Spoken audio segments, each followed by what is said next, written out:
Hindi x present transformers dark of the moon, इसे हम तीसरा पार्ट भी कह सकते हैं। इसके बाकी दोनों पार्ट हमने अपने चैनल पर ऑलरेडी एक्सप्लेन कर दिए हैं, जिनका प्लेलिस्ट आपको ऊपर आई बटन पर और साथ ही नीचे डिस्क्रिप्शन में मिल जाएगा, तो आप वहां से जाकर चेकआउट कर सकते हैं। तीसरे पार्ट में हमें दिखाया जाता है कि ऑप्टिमस प्राइम और उसके जितने भी साथी हैं वो सब यूएस मिलिट्री के साथ मिलकर काम करते हैं और दुनिया के जितने भी झगड़े हैं उन्हें सुलझाते हैं और शांति कायम रखने की कोशिश करते हैं। इसी तरह की एक मिशन के लिए ये लोग यूक्रेन जाते हैं, जहाँ पर न्यूक्लियर हादसा हुआ था और ऑप्टिमस प्राइम को शक होता है कि यहाँ पर एलियंस की टेक्नोलॉजी को इस्तेमाल किया गया है और तभी डिसेप्टिकॉन्स इनके ऊपर हमला कर देते हैं। इन दोनों के बीच घमासान लड़ाई होती है और ऑप्टिमस प्राइम यहाँ से सभी डिसेप्टिकॉन्स को भगा देता है। पर यहाँ पर ऑप्टिमस प्राइम को एक फ्यूल सेल मिलता है जो कि आग से निकाला गया होता है। ये देखकर ऑप्टिमस प्राइम बहुत हैरान हो जाते हैं और वो हाई सिक्योरिटी के पास जाता है, उनसे लड़ने लगता है, उनसे बहस करने लगता है, उनसे कहता है कि तुम हमसे चीज़ें छुपाने लगे हो। वो इन्हें बताते कि सन 1961 में नासा को ऐसे सबूत मिले थे कि चांद पर कोई एयरशिप क्रैश हुआ है। उसके बाद इन्होंने चांद पर जाने के लिए मिशन बनाया और ठीक 8 साल बाद अपोलो 11 मिशन कामयाब हुआ और इंसान ने चांद पर पहला कदम रखा, जहाँ पर इनको एक बहुत बड़ा स्पेसशिप मिला जिसका नाम आर्क था। इंसानों ने उसकी छानबीन की पर इसके बारे में दुनिया को कभी कुछ पता नहीं चला, पर इंसानों को समझ आ चुका था कि वो इस ब्रह्मांड में अकेले नहीं है। दरअसल आज से हजारों साल पहले जब ट्रांसफॉर्मर्स का खुद का ग्रह हुआ करता था और जब वहाँ पर ऑप्टिमस प्राइम और मेगाट्रॉन के बीच में लड़ाई हुई तो ऑप्टिमस प्राइम के साथियों के पास यानी ऑटोबॉट्स के पास एक ऐसा शिप था जिसका नाम आर्क था, जिससे ये डिसेप्टिकॉन को हरा सकते थे। लेकिन डिसेप्टिकॉन इस शिप पर हमला कर देते हैं और आर्क अंतरिक्ष में कहीं खो जाता है और हजारों साल बाद वो जब चांद पर क्रैश करता है तो नासा ने उसकी इन्वेस्टिगेशन की थी और ऑप्टिमस प्राइम को जब ये सच पता चलता है तो वो चांद पर जाने का फैसला करता है। वो ऑटोबॉट्स के साथ चांद पर जाता है और जब वो आर्क शिप के अंदर जाता है तो वहाँ पर इनको उनका पुराना लीडर मिलता है जिसका नाम सेंटिनल प्राइम होता है, जो पूरी तरह से मृत अवस्था में होता है। यहाँ पर इन्हें सेंटिनल प्राइम द्वारा बनाए गए 5 पिलर्स भी मिलते हैं जो कि एक वर्म होल का काम करते हो, जिनकी मदद से आप एक ग्रह से दूसरे ग्रह तक आसानी से पहुंच सकते हैं। उसके बाद ऑप्टिमस प्राइम इन सबको लेकर अर्थ पर वापस आ जाता है और अर्थ पर वापस आने के बाद वो अपने बॉडी में जो मैट्रिक्स ऑफ प्राइम होता है उसे अपनी बॉडी से निकाल कर सेंटिनल प्राइम की बॉडी में लगा देता है, जिससे सेंटिनल प्राइम भी अब जिंदा हो जाता है। दूसरी तरफ सैम को दिखाया जाता है जो कि अब एक कंपनी में काम करता है और इसी के साथ एक जेरी नाम का बंदा भी काम करता है जो सैम को एक आर्क के बारे में बताता है, क्योंकि वो भी उस मिशन का हिस्सा होता है इसलिए उसे आर्क के बारे में पता होता है।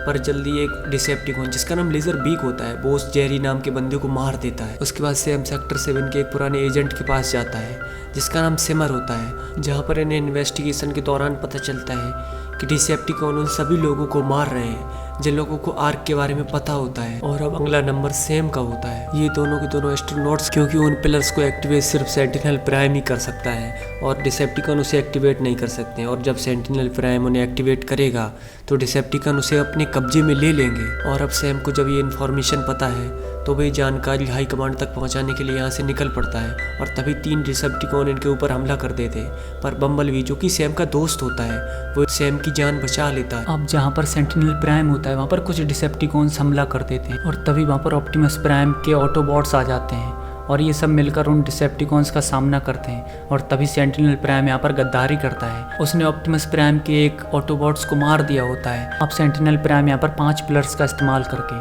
धरती और चांद के बीच में एक ब्लैक होल क्रिएट कर देता है, जिससे हजारों साल पहले चांद पर जो ट्रांसफॉर्मर्स छुपे हुए थे वो धरती पर आ जाते हैं और वो सब यहाँ पर आने के बाद ही तबाही मचाना शुरू कर देते हैं। जब वो यहाँ पर तबाही मचा रहे होते हैं तब यहाँ पर ऑप्टिमस प्राइम आ जाता है और ऑप्टिमस प्राइम और सेंटिनल प्राइम के बीच में लड़ाई होने लगती है। सेंटिनल प्राइम ऑप्टिमस प्राइम से कहता है कि तुम भी हमारे साथ हो जाओ, हम धरती पर इंसानों के लिए एक मशीन से ज़्यादा कुछ नहीं है, हमारे प्लेनेट पर हमारा वजूद था। वहीं दूसरी तरफ सैम की नई गर्लफ्रेंड कैरली को दिखाया जाता है जिसका बॉस होता है डिलन, जो कि डिसेप्टिकॉन से मिला हुआ होता है। और जब सैम कैरली को लेने जाते तो वहाँ पर एक गाड़ी जो कि एक डिसेप्टिकॉन होती है जो कैरली के बॉस डिलन ने कैरली को दी हुई होती है वो एक ट्रांसफॉर्मर में बदल जाती है और वो सैम को पकड़ लेते हैं और वो सैम के हाथ पर एक ऐसा घड़ी जैसा गैजेट लगा देते हैं जिससे गवर्नमेंट की और ट्रांसफॉर्मर्स की सारी बातें ये डिसेप्टिकॉन सुन सकें। वहीं दूसरी तरफ गवर्नमेंट को दिखाया जाता है जिन्हें सारे डिसेप्टिकॉन ये चेतावनी देते हैं कि अगर ऑप्टिमस प्राइम और उसके साथियों को यहाँ से भेजा नहीं गया तो पूरे दुनिया को वो तबाह कर देंगे। तो गवर्नमेंट सारे ऑटोबॉट्स को यहाँ से एक रॉकेट में बिठाकर भेज देते हैं और जब रॉकेट यहाँ से उड़ रहा होता है तो तभी रॉकेट में एक बहुत तेज ब्लास्ट होता है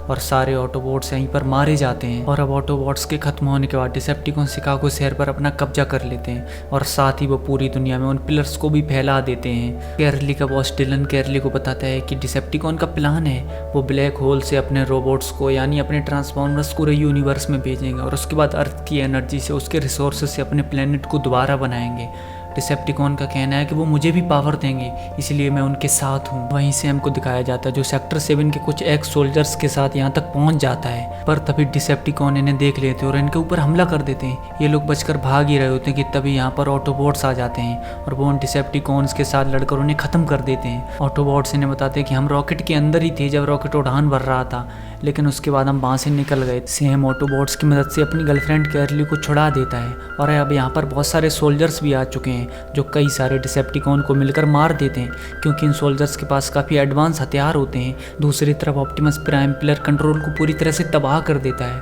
जिससे दूसरी दुनिया का जो वॉर्म होल खुला हुआ था वो पूरी तरह से बंद हो जाता है और अब सेंटिनल प्राइम और ऑप्टिमस प्राइम के बीच में जंग शुरू हो जाती है। सेंटिनल प्राइम डिलन को ऑर्डर देता है कि वो पिलर को फिर से चालू कर दे और तभी सैम उसे रोकने की कोशिश करता है, पर डिलन कैसे तो भी उस पिलर को एक्टिवेट कर देता है और तभी सैम उसे धक्का देता है, जिससे डिलन उसी पिलर के साथ टकरा जाता है और उसकी डिलन की वहीं पर मौत हो जाती है। क्योंकि अब डिलन की वजह से वो बॉम्ब होल फिर से खुल चुका था, तो बम्बल भी उस पिलर को पूरी तरह से नष्ट कर देता है, जिससे वो बॉम्ब होल पूरी तरह से बंद हो जाता है। वहीं ऑप्टिमस प्राइम और सेंटिनल प्राइम के बीच में एक जबरदस्त लड़ाई चल रही होती है। तभी सैम की गर्लफ्रेंड कैरली मेगाट्रॉन से कहती है तुम्हारे नए ग्रह का राजा सेंटिनल प्राइम होगा, ना कि तुम। जिसके बाद मेगाट्रॉन सेंटिनल प्राइम के ऊपर हमला कर देता है, जिससे सेंटिनल प्राइम जख्मी हो जाता है और तभी ऑप्टिमस प्राइम मेगाट्रॉन के ऊपर हमला करके उसे मार देता है और अब मेगाट्रॉन को मारने के बाद वो सेंटिनल प्राइम की तरफ बढ़ता है, पर तभी सेंटिनल प्राइम उसके सामने गिड़गिड़ाता है, पर ऑप्टिमस प्राइम उसे इस बार नहीं छोड़ता है और इसी के साथ इस कहानी का अंत हो जाता है। तो दोस्तों आपको ये कहानी कैसी लगी हमें कमेंट करके ज़रूर बताइएगा